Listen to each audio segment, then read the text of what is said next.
dia. Vamos ao nosso debate de hoje.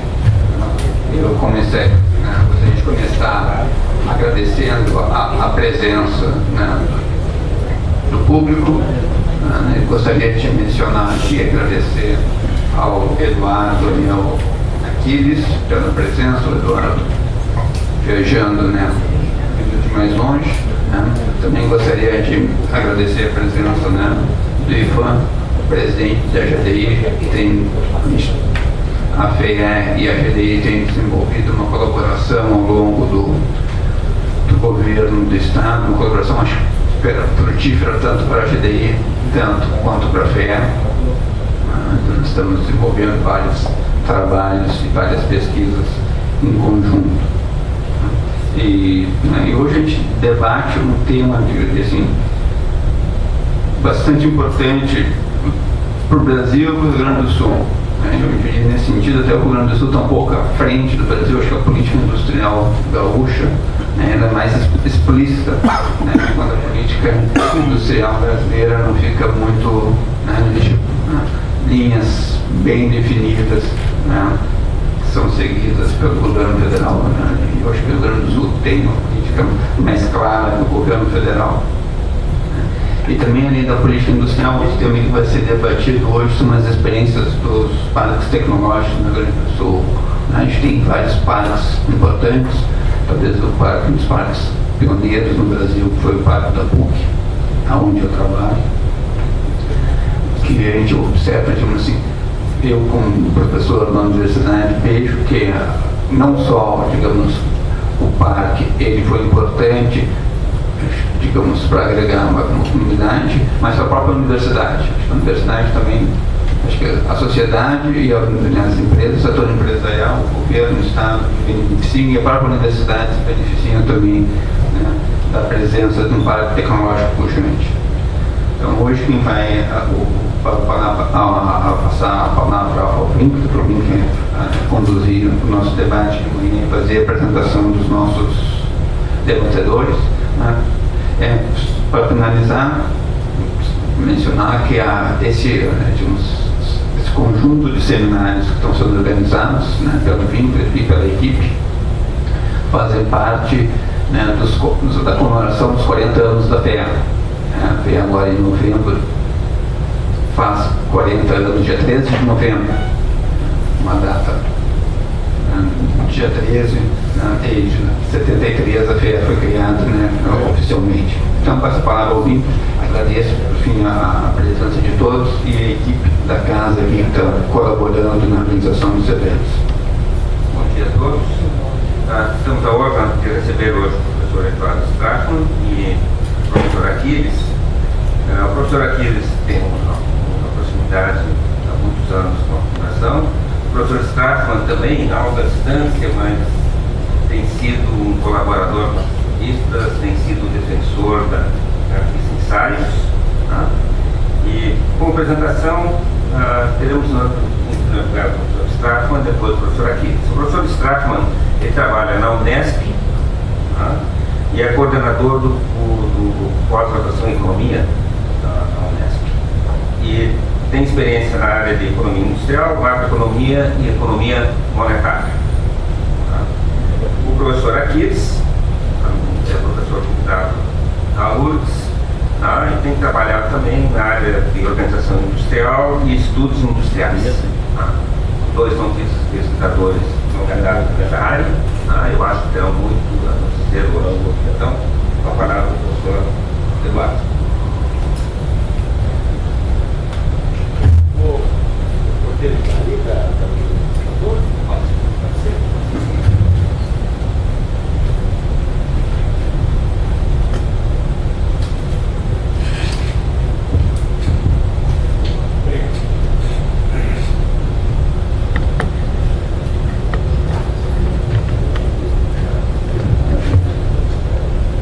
Bom, obrigado, bom dia a todos, obrigado pelo convite. É um prazer, é uma honra estar aqui na FE,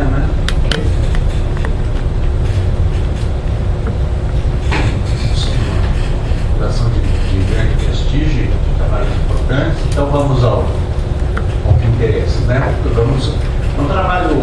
esse que eu vou apresentar a vocês, em parte é derivado de uma pessoa que já está velha, já, né, de 2000, mas eu sempre faço algumas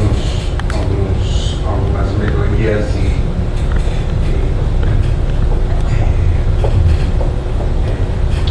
renovações, né, até para pesquisas bem mais recentes do que 2000, né.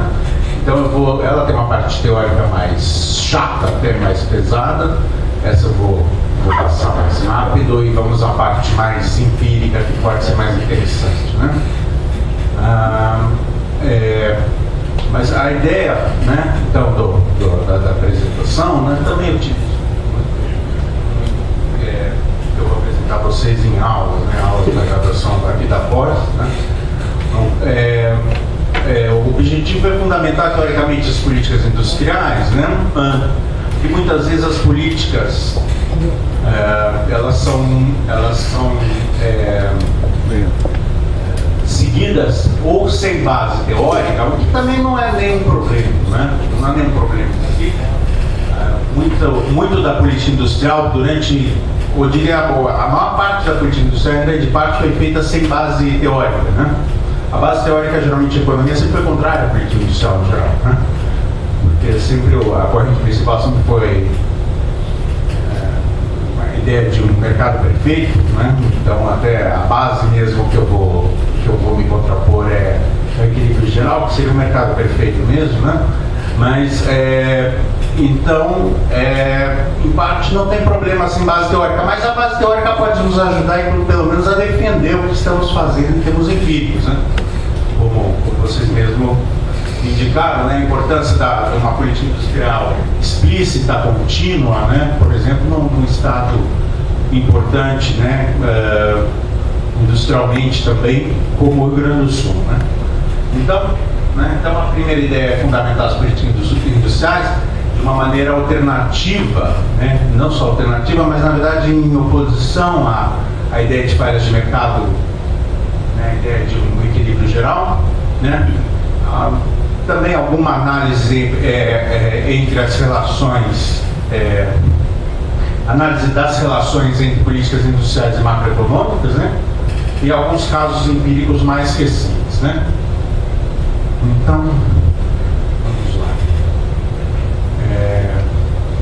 Eu vou tentar mostrar, né, rapidamente, né, que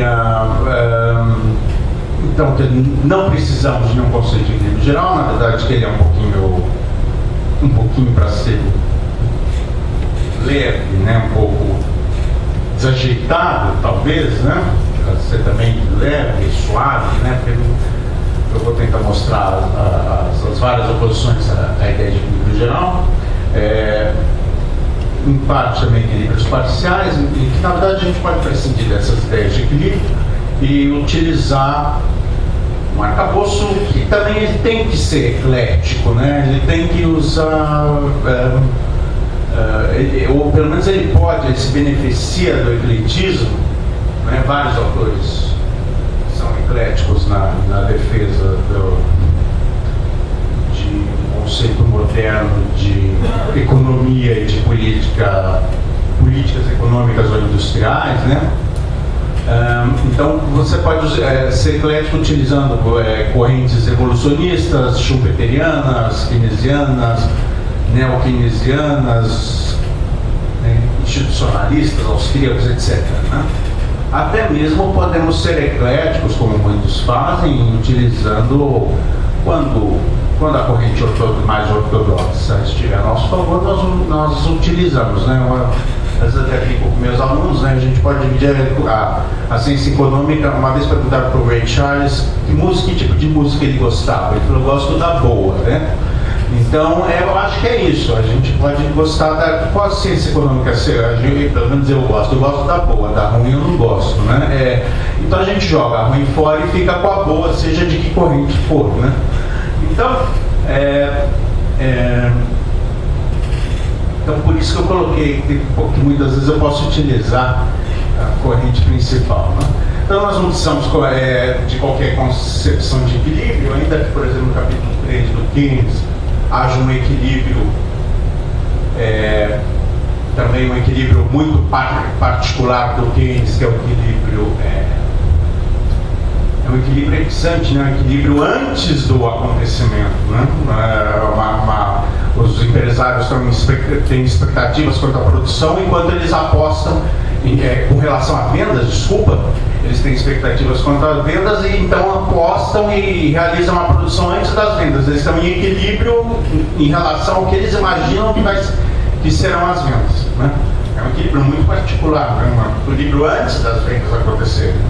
Então tá, mas claro que a gente pode inventar outros conceitos de equilíbrio, mas nós não precisamos deles, se podemos ficar livres, porque temos que definir que equilíbrio estamos falando.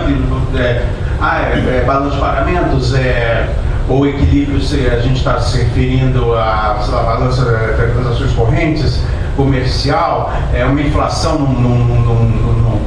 dentro de um patamar determinado, empregos dentro de certos patamares, etc. Tem vários equilíbrios que a gente poderia definir. Na verdade, podemos prescindir deles, né? E incluir a incerteza que é inerente ao mundo econômico e social, pelo menos nos eventos de maior interesse, né? Quase todos, né? Ou todos, de maior interesse para a economia e para a sociedade, né? Então nós não temos conhecimento perfeito, não conseguimos tirar probabilidades, porque não sabemos também qual prazo, né? A gente pega a probabilidade de 2 anos, 10 anos, 50 anos, 1 ano e meio, as probabilidades vão ter muita diferença conforme o prazo que nós utilizarmos, né? Também é mais uma das razões por ter não acerto probabilidades, né? Também nós não temos nada parecido com uma capacidade perfeita de coleta e nem de processamento de informações, como a gente sabe que o Herbert Simon, né? ele defendia, né? É um prêmio Nobel por isso, pelas dificuldades, né? pelos empecilhos os agentes, né? Os agentes até em atividades comuns como xadrez, damas, rummy cube, etc. Não conseguem ter uma best practice, né? Uma melhor, uma prática ótima, né? Não tem nada ótimo, né? Os agentes tomam soluções satisfatórias, né? Então a gente vai utilizar a incerteza e a capacidade limitada ou uma capacidade satisfatória dos agentes, né? Limitada também como Simon definiu, né? Então, uma teoria evolucionista a gente poderia ter como pontos centrais a dinâmica, e com dinâmica eu quero entender, assim como outros autores, processo do tempo, né? Nós estamos num mundo em que o tempo é fundamental, né? O tempo ele está permanentemente correndo, né? Porque alguém pode falar, mas que coisa mais idiota isso, por que eu preciso reforçar isso? Bom, porque no equilíbrio geral o tempo para, né? As trocas não ocorrem no equilíbrio geral até todos os agentes estarem satisfeitos, então a troca, então é como se o tempo parasse. Bom, isso não parece razoável, né? Vamos então defender políticas industriais a ideia de mercado perfeito deve ser baseado no equilíbrio geral, mas como que a gente vai basear a ideia de mercado perfeito num ideal em que o tempo para até todos os agentes estarem todos satisfeitos, né? Não parece razoável, né? Então, a dinâmica, né? E dinâmico mais uma vez, se referindo a que o tempo está passando, né? Está correndo. Adequação à economia e sociedade, né? Dependência de trajetória, ou seja, a dependência da história, rejeição de que as economias ou sociedades tenham um equilíbrio ótimo qualquer, não tem nenhum equilíbrio ótimo, né? Geralmente as soluções são satisfatórias, inclusive para cada agente, seja ele pessoa, empresa, governo, são soluções no máximo satisfatórias. Inclusive nós não conseguimos nem comparar com um ótimo, é difícil até definir, né? E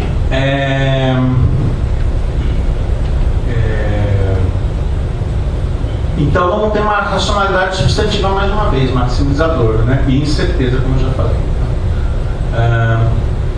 E, bom, uma definição de políticas industriais talvez possa ser útil, né? Inclusive em termos empíricos, né? Pode ser aquela que políticas que se dirigem ao setor industrial e aos serviços industriais, né? Então a gente poderia, claro que a indústria é tão, ou a conexão dos vários setores na sociedade é tamanha, né? Vamos dizer, um estado como o Rio Grande do Sul, né? Com uma agricultura pujante, uma indústria igualmente importante, setor de serviços também sofisticado, né? Então isso tudo se relaciona, mais o governo, mais o setor, o que o setor financeiro como um todo tem a ver com o setor industrial? Bom, alguma relação sempre tem, não é muito distante, né? Financiamento para esses vários setores, como eu falei, ou do Brasil inteiro, né? Então, a gente poderia, na verdade, colocar tudo como tudo se referisse ou tivesse conexões com a indústria. Mas para não sobrecarregar demais o conceito, então a gente pode ficar com políticas industriais como aquelas que se dirigem ao setor industrial e de serviços industriais, né? E mesmo a chamada agroindústria. É claro que também em economias modernas, praticamente, vamos dizer, todo o setor produtivo, né? De bens, ele tem conexões industriais, né? A agropecuária, ela é muito, hoje em dia ela é muito agroindustrial, ou agropecuário industrial, né? Então, e também as políticas industriais, alguns autores definem políticas industriais, elas são aquelas que atuam sobre o lado da oferta, a outros não, sobre o lado da demanda. Não me parece razoável, nunca pareceu, né, que nenhuma razão para que as políticas devam se restringir a um dos lados da oferta e da demanda, ou da demanda, né? Então, defendo que qualquer uma das, se elas atuarem tanto sobre a oferta como sobre a demanda, elas têm um papel, elas podem ter um papel importante como políticas, né?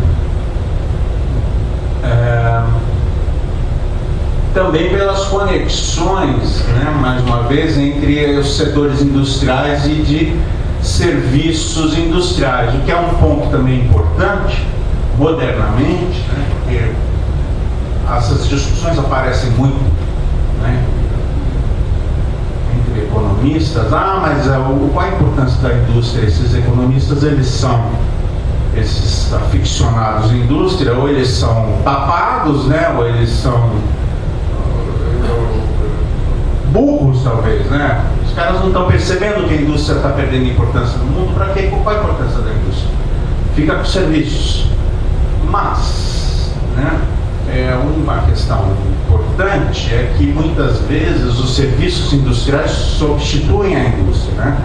Muitas vezes várias atividades que há décadas atrás ou alguns anos atrás eram atividades industriais, por exemplo, 40 anos atrás a alimentação das empresas era feita por empregados da própria empresa, hoje em dia é terceirizada. Então, quando era feita pela própria empresa, isso entrava nas contas nacionais como indústria, né? Agora entra como serviços, mas os empregados continuam almoçando, tomando café e jantando da mesma maneira, né? Então você simplesmente teve uma mudança, né? São serviços importantes, né? Alimentação, segurança, etc. Então você tem uma série informática, né? Você pode ter o que a gente chamaria, né, nessa linguagem meio americanizada que nós utilizamos muito em economia industrial, spin-offs, né? Você tem o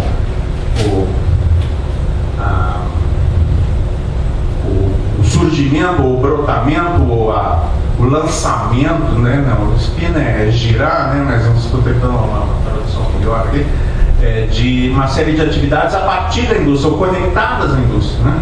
Serviços de design, de layout, de ligados à informática também, das empresas, e isso aparece como, mas é o setor de serviços, mas muitos deles são ligados à indústria, né? Então, é importante o setor industrial, né, por conta de toda a produção material e porque vai carregar todo esse setor de serviços importantes, né? Inclusive o setor comercial também, né? É claro que o setor comercial pode e também o financeiro, de financiamento da indústria, ele pode comerciar produtos importados, por exemplo, claro que ele pode, né? Mas uma parte importante pode ser a de comercialização de produtos nacionais, né?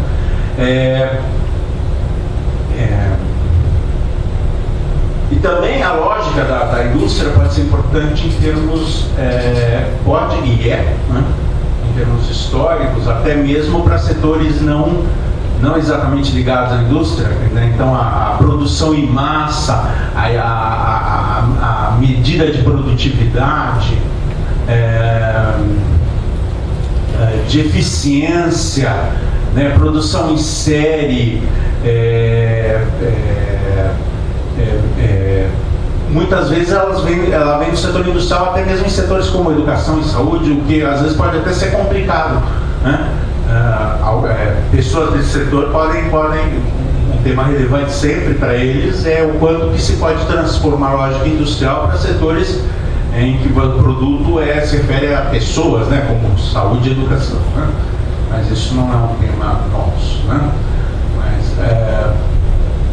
Mas então eu estudo a definição de políticas industriais, as políticas macroeconômicas, para não sobrecarregar o conceito, né? A agropecuária mais propriamente dita, por exemplo, claro, tudo pode ter conexão com a indústria, né? A reforma agrária pode ter conexão com a indústria, porque isso pode ter importância para a produção agropecuária, e isso tem conexões para a produção da agroindústria, etc., né? As políticas sociais regionais também, né? Mais uma vez, tudo pode ter conexão, mas vamos deixar para não sobrecarregar o termo, né? Então nós vamos tirar a agropecuária, as políticas mais claramente ligada à agropecuária, as políticas sociais regionais e do Conselho de Política Industrial, né? Então, mais uma vez, a gente vai pelo lado da demanda e pelo lado da oferta. Pelo lado da demanda, por conta da relevância para as decisões dos agentes, né, das empresas, né, da relevância da demanda para que esses agentes atuem em sentidos, em vários sentidos importantes e desejados pelos gestores de política, né? E pelo lado da oferta também, como pode ser importante, por exemplo, uma infraestrutura adequada, né? Então você tem uma demanda de equipamentos para telecomunicações, transporte, energia, né? Então é importante tanto pelo lado dos custos das várias empresas de um país, como uma série de equipamentos, né? Importantes pelo lado da produção industrial para essa infraestrutura, né? Então a gente teria na política industrial talvez um quarto item das políticas, né? Então a gente poderia colocar política fiscal, monetária e cambial. Muitas vezes a monetária e a cambial estão juntas, né? Mas vamos dizer que a gente separe as duas, então a gente teria 3 mais as políticas industriais, né? E a gente poderia ter uma quinta, uma sexta, políticas agrícolas, sociais, etc., né? Na verdade, também, talvez isso nos ajude a pensar que normalmente em economia a gente se restringe àquelas 3, né? Se a gente liga a TV e os jornais, muitas vezes a gente está restrito à ideia de economia. A única coisa que a economia faz é política fiscal e monetária e cambial, né? Mas tem mais, né? A relevância das outras, né?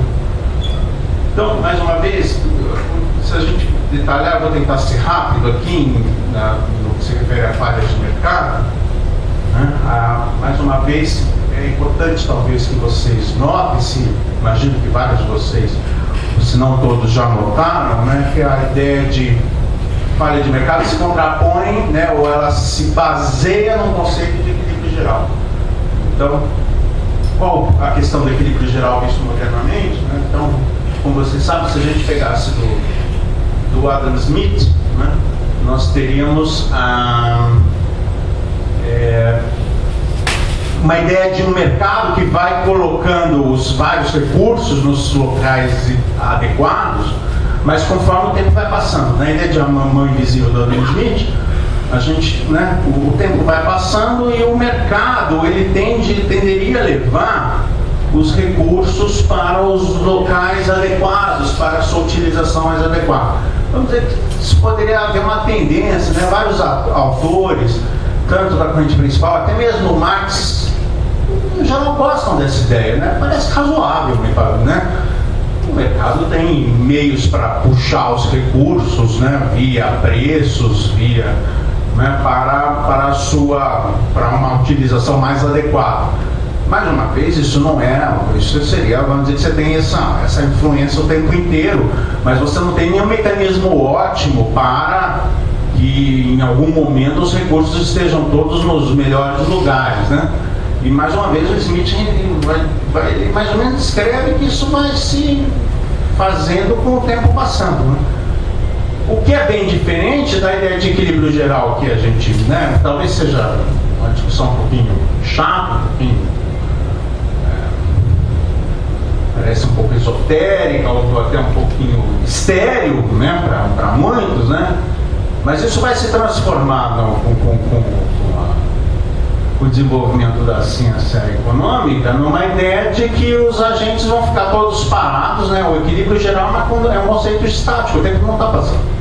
Isso mudou, né? Se a gente pegasse um livro como do Engral e Israel, né? Que são dois italianos, que faz um histórico da ideia de equilíbrio geral, você até existe esse conceito dinâmico de equilíbrio geral, mas ele é muito pouco pesquisado no mundo, né? É uma subcorrente dentro da ideia de equilíbrio geral, né? A maior parte do equilíbrio geral é quando todos os economistas se referem a uma tendência do mercado a uma perfeição, é essa ideia de que num determinado momento você atingisse isso, né? Talvez até o Smith, a gente poderia, né, se a gente pegar alguém muito erudito, o Smith parece indicar que o mercado realmente tenderia a isso, né? Vamos dizer que talvez seja um pouquinho forte, mas vamos dizer que a gente tem pelo menos você tem um mercado atuando o tempo inteiro, né, no sentido de, vamos dizer, de tentar destinar os recursos a uma melhor utilização. Acho isso razoável, não precisa ser nada, né? Você poderia ter outras contratendências que são, a inércia, os recursos, né?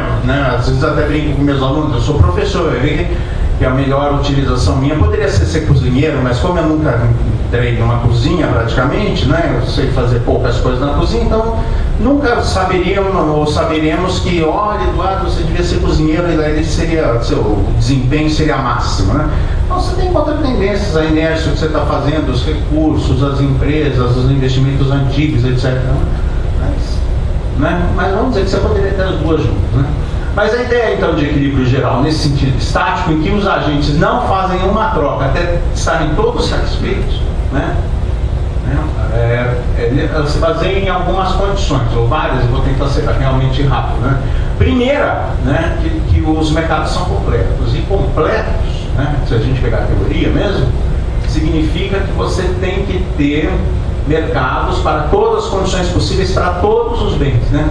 A característica desses bens tem que estar perfeitamente descrita, a localização, né? Porto Alegre, Caxias do Sul, Gravataí, é diferente, né? São Leopoldo, cada uma dessas localizações é diferente, né? A data de entrega tem que estar especificada para o mercado, e o estado da natureza. Você vai um guarda-chuva no dia 22 de novembro de 2018, né?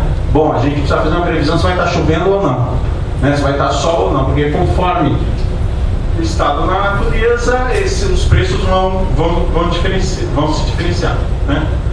Então você precisa ter uma ideia de mercados completos, né, que é isso que se dá o nome de mercado de reivindicações contingentes de Arrow-Debré, né? Bom, segundo ponto, os agentes têm que ter conhecimento perfeito de todos os preços, né? Então você precisa ter esse mercado completo. Todos os preços significam todos mesmo, inclusive futuros. Então o que você vai ter? Você vai ter um colapso de todo o tempo no presente, né? Os agentes têm capacidade de divisar o futuro, pelo menos probabilisticamente, todas as condições, né? Então a incerteza desaparece, é claro. Os ofertantes e demandantes não podem afetar individualmente os preços, né? O mercado tem que ser atomista, isso também não tem, né? Então, qual é a ideia? Primeiro, cada uma dessas condições, elas perfazem o equilíbrio geral no sentido estático. E todas elas, uma por uma, elas não se mostram realistas, né? Ou reais, né? Elas não têm, basicamente, um conteúdo real nas economias modernas. Então, como é que você vai ficar com você tem 13 ou mais condições, nenhuma delas é real e, não, esse é o nosso ideal de economia. Não me parece nem ideal de nada. Quer dizer, os ofertantes e demandantes têm que ser atomistas, eles têm que ser pequenos em relação ao mercado. Bom, mas você tem empresas gigantes em todo lugar. Mais de metade do comércio industrial mundial é feito por multinacionais, mais da metade. Então, algumas grandes empresas do mundo tem um controle sobre mais da metade do comércio mundial. Vamos imaginar um mercado atomista. Bom, imagine o que vocês quiserem. Isso não tem nenhum conteúdo real, né? Os agentes têm que atuar racionalmente, ou seja, maximizando benefícios. Como eu falei para vocês, na verdade eles não maximizam nada, né? Eles têm soluções satisfatórias. Uma empresa mesmo, a quantidade de atividades que uma empresa moderna faz, né? Às vezes até mesmo uma pequena empresa, compras, vendas, orçamento, P&D, propaganda e marketing, relação com fornecedores, com demandantes, etc., mercado de trabalho, recursos humanos, a quantidade de... Como é que você vai imaginar que uma empresa está maximizando qualquer coisa? Ela não está maximizando nada, empresas com 300 mil funcionários, 200 mil funcionários, como GE, como maximizando, é um mar, são organizações tremendas, elas têm um desempenho satisfatório, né? Depois alguns itens ainda mais técnicos, né? Mais, em certo sentido, estéreis, para uma discussão mais empírica, como a gente está querendo fazer aqui hoje, né? As preferências devem ser contínuas, você teria que ter curvas bonitinhas, todas contínuas, convexas também, elas têm que ser, né? Você precisa de uma caixa de Edgeworth, né? Então você precisaria de uma curvinha para cá e uma curvinha para lá, elas têm que se encontrar bonitinhas. Se elas não forem as convexas, podem não dar o encontro adequado como você quer, né? E se elas não forem contínuas, você pode ter justo onde uma curva vai se encontrar com a outra, você pode ter uma falha, daí você fica com 2 pontos. A quantidade principal não gosta de 2 pontos ou mais pontos, ela gosta de 1 ponto, né? Tem que dar um equilíbrio geral, né? Então as curvas têm que ser, como se falam, bem comportadas, né? Os preços não devem ser negativos, então, porque se a gente tivesse um preço negativo, os agentes, por exemplo, gostariam de comprar mais infinitamente desse produto, porque quanto mais eles comprarem, mais ricos eles ficam. Então isso também não dá equilíbrio, né? As possibilidades de produção também têm que ser contínuas e convexas, nesse mesmo sentido das 2 curvinhas, né? Então, agora ligadas à produção. Mais uma vez também, para o conteúdo irrealista da ideia de equilíbrio geral, muitas vezes o equilíbrio geral se faz sem dinheiro, né? Então, na verdade a economia prescindiria do dinheiro, né? O Keynes, por exemplo, a essência, a importância do dinheiro numa economia moderna. O Marx também, né? Então você, por exemplo, o Keynes antimarxista, o Marx, né? Pró-marxista, mas vamos dizer, a essência, a importância do dinheiro, inclusive como ativo preferencial, né? Desejado pelos agentes na economia capitalista, E a ideia, muitas vezes, que guia os economistas é uma ideia de economia sem dinheiro, um equilíbrio geral sem dinheiro. Bom, você pode ter um equilíbrio geral com dinheiro, você pode ter um equilíbrio geral sem produção, né? Você pode pôr um equilíbrio geral com produção, mas vamos dizer que cada um dessas ideias é extremamente desconectada com a realidade, né? Bom, rendimentos decrescentes, tem que ser decrescentes, na verdade, eu sempre desafio, né, que na verdade os rendimentos não são decrescentes, é uma ideia infeliz do Davi Ricardo, e que ficou na economia. Na verdade, praticamente a gente não tem exemplos de rendimentos decrescentes, lugar nenhum, não tem, né? Os exemplos são absolutamente irreais, né? Se alguém der um exemplo de um rendimento decrescente mais realista, acho que eu ainda estou para receber um minimamente realista. Não podem haver economias de escala, mas as economias de escala existem, né? As empresas, organizações grandes, muitas vezes têm vantagens em relação às pequenas. Isso não tem nenhum prejuízo, né? Isso é uma falha de mercado, mas como uma falha de mercado? Isso traz benefícios de custo para as empresas, muitas vezes transferidos para os seus demandantes sob a forma de preços menores. Então, por que falha de mercado? Rendimentos crescentes é uma falha de mercado? Bom, mas é a mesma coisa. Nesse mesmo sentido, isso vai levar a custos menores e geralmente a preços menores. Então, não é uma falha de mercado, é um benefício. Ah, mas isso não impossibilita o equilíbrio geral. Bom, o problema dessa teoria, né? O problema do equilíbrio geral. Não podem haver externalidades. Da mesma maneira, as externalidades muitas vezes são positivas.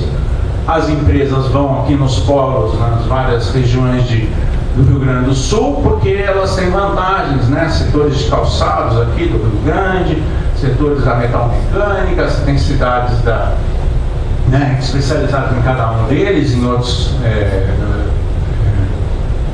segmentos ou setores industriais, né? No estado de São Paulo, no estado de Minas, etc. Né? E qual é o problema? Né? Essas externalidades, as positivas, elas trazem benefícios para as empresas que não provêm da ação delas mesmas, mas da ação de outros agentes. Bom, você tem benefícios, qual é o problema? Ah, mas não dá equilíbrio geral. Equilíbrio geral, né? E os bens têm que ser substitutos brutos entre si. Né? Mais um item técnico que eu vou passar para não utilizar de maneira muito errada a paciência de vocês. Né? Então essas condições são necessárias, mas ainda assim elas não são suficientes para que o equilíbrio geral exista. Porque com isso você consegue demonstrar que ele pode existir, mas você não consegue demonstrar que ele vai realmente se realizar. Você não consegue mostrar uma tendência que ele se realize, né? Então você precisa de condições ainda mais restritivas para que ele se realize e para que ele seja estável. Ah, bom, ele existe e que seja estável. Então a ideia é a seguinte: o mercado fica parado, tem as trocas entre todos os agentes e depois o mercado passa para outro momento em que ele fica parado até novas trocas, né? A economia não se dá assim. A economia se dá um processo no tempo em que os agentes vão trocando todo o tempo inteiro e não é simultaneamente. Então, qual é a ideia aqui? A ideia é que quando a gente está utilizando um modelo mental que é absolutamente desconectado da realidade. Um dos maiores teóricos do equilíbrio geral, que é o Frank Hahn, ele realmente aponta isso, olha, é um modelo mental. E ele é um teórico do equilíbrio geral, modelo mental. Isso não dá para se aplicar na atividade. Ele fala, né? Trabalhou com Arrow, que ganhou um prêmio Nobel, entre outras coisas, por causa do equilíbrio geral.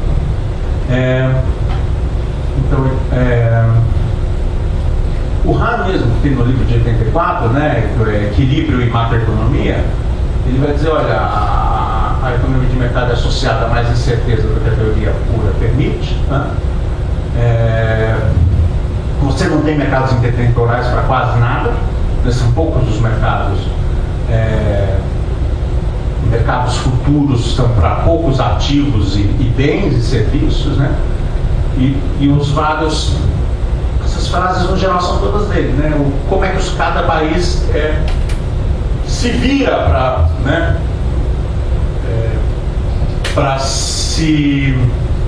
Para tentar fazer com que os agentes tomem decisões, né, mais ou menos simultâneas, ou pelo menos que elas estão conectadas, no sentido de beneficiar a sociedade. Bom, os franceses, como é que eles fazem isso?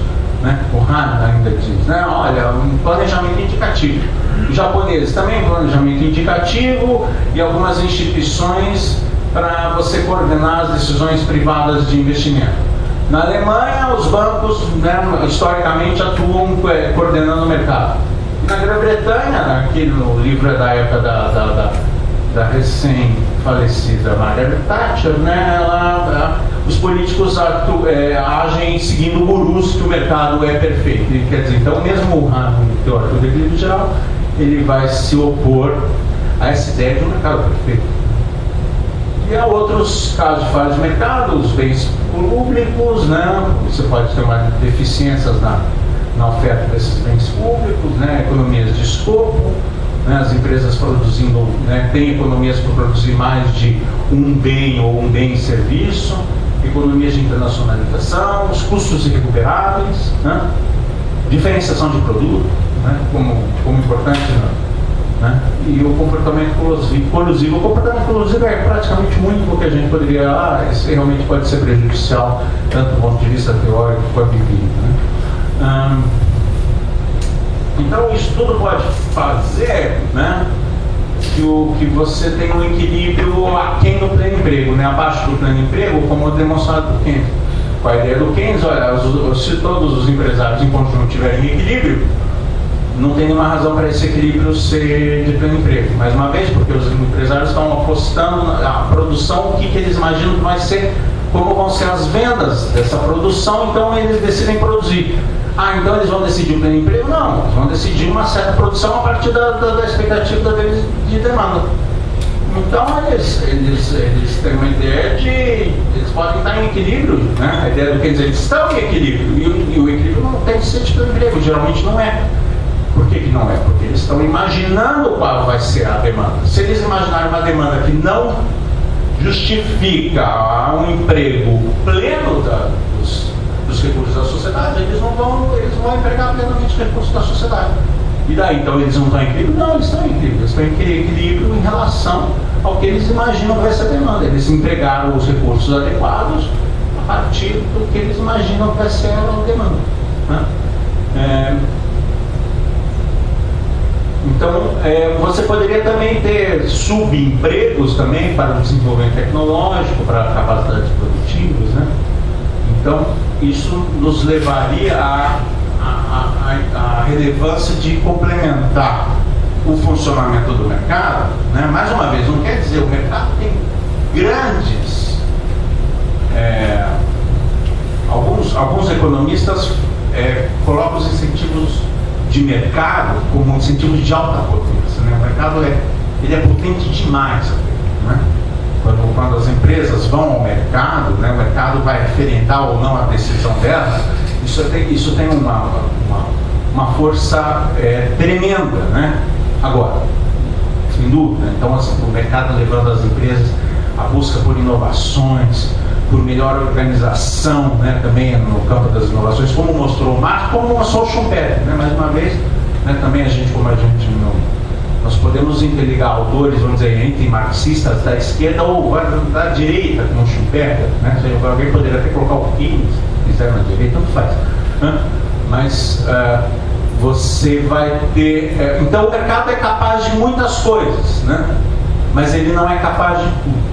Não é capaz de tudo o que ele é capaz de levar inovações, a melhorias, né? Ou seja, está sempre incentivando os empresários a fazerem isso agora, né? Isso é uma coisa, outra coisa é supor que o mercado equilibra todos os agentes ao mesmo tempo. Isso é outra coisa, né? Isso muitos mostram que o mercado não é capaz de fazer. O Keynes, por exemplo, o Hahn vai dizer que ele não viu essa ideia ser refutada. O Hahn não era um keynesiano exatamente, ele era professor de Cambridge. Estou até sendo leve, né? Ele não era keynesiano, ele falou, olha, essa afirmação do Keynes ainda não vi ser refutada. Bom, a partir disso, né, então que o mercado não é capaz de tudo, a gente tem um papel para a complementação das decisões, né, digamos, das empresas apenas, dos vários agentes, pelo Estado ou por algum outro agente público. Por exemplo, a vantagem de você coordenar as decisões dos agentes, como o Hahn mesmo apontou, como é feito no caso do Japão, da Coreia, da França, né, ou foi feito, né, e mesmo do Brasil, nos anos 50 e antes, ou atualmente, né, políticas nacionais, políticas estaduais né? Como o Aquiles mencionou, que políticas estaduais de sucesso, como aqui no Rio Grande, etc. Né? No estado de São Paulo também, né? Também tem políticas interessantes, perenes, mais constantes em parte do que as políticas federais. Sei que as políticas federais têm tido uma certa constância, mas a gente tem estado numa época em que políticas federais elas têm estado mais ou menos com menos potência do que elas poderiam ter, né? Elas têm sido menos decididas e decisivas do que em outras épocas, também pelo conflito com políticas macroeconômicas, que talvez dê tempo de falar um pouquinho, né? Então, os países no geral, eles vão se utilizar de políticas industriais, por exemplo, políticas de ciência e tecnologia, né? Isso é difundido, inclusive, do ponto de vista da corrente principal, dos clássicos, dos ortodoxos. As políticas de ciência e tecnologia são bem-vindas, porque elas seriam pré-competitivas. A ideia é que o conhecimento da tecnologia ele é plenamente ele é difundido rapidamente ou sem maiores barreiras. Se não tiver nenhuma barreira, ele é difundido, né? O conhecimento todos os agentes o possuem de maneira igual. Então, políticas de ciência e tecnologia são bem-vindas no geral, inclusive pela Organização Mundial do Comércio, né? Até falo muitas vezes para alunos, né? Por exemplo, se o governo brasileiro quiser dar R$1 bilhão para a Embraer, ele pode pagar R$1 bilhão em política de ciência e tecnologia. Ele não pode dar subsídios a preços ou a custos de comércio para a Embraer, né? Isso ele não pode. Então, é claro que o governo brasileiro e outros governos modernos sabem o que pode ou o que não pode. Ou seja, você pode dar subsídios a empresas, mas você tem que fazer no item correto. Olha, para pesquisa e desenvolvimento eu posso, mas eu não posso te dar subsídios à exportação, etc. Isso eu não posso fazer, né? Ainda que você pode ter algumas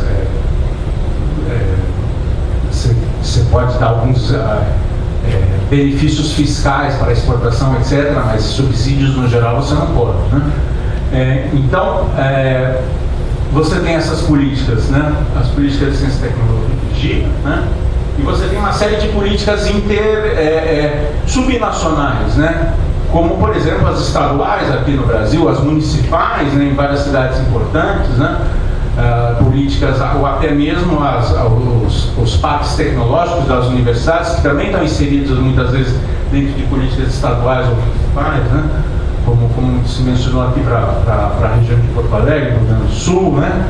Mas também nos vários outros estados. Belo Horizonte tem importantes, o estado de São Paulo tem vários, né? A Unesp tem, a Unicamp tem, a USP tem, parques tecnológicos importantes, né? Delegados com políticas estaduais. Isso também aparece nos Estados Unidos. Então, muitas vezes, não tem política industrial nos Estados Unidos. Muitas vezes a política é feita a nível estadual ou municipal, né? E também no caso da União Europeia, né? E também políticas para pequenas e médias empresas, né? Políticas regionais, de segurança nacional. Com as de segurança nacional, muitas vezes, qualquer país pode evitar a aquisição de empresas nacionais por estrangeiras. Então, há casos, por exemplo, dos americanos evitando compra de empresas nacionais por japoneses ou franceses. Há N casos,